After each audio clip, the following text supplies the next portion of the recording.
Former U.S. President Barack Obama on Thursday urged a new generation of American leaders to talk with people they disagree with.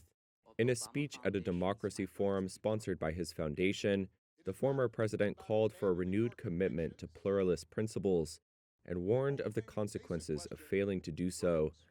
The alternative is what we've seen here in the United States and in many democracies around the globe.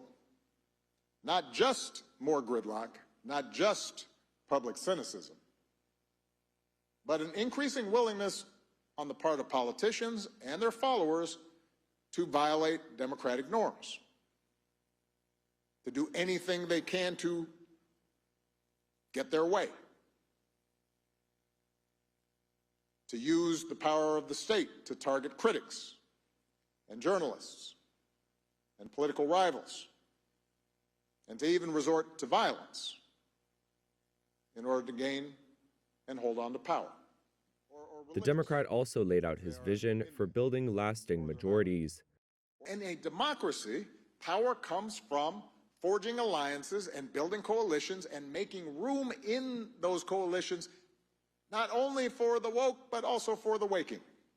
We have to be open to framing our issues, our causes, what we believe in terms of we, and not just us and them. 8 years after his second term came to a close, Obama remains one of the most popular figures with his party's base. He and his wife Michelle threw their support behind Vice President Kamala Harris during her presidential run. They delivered rousing speeches around the country and raised millions for her campaign.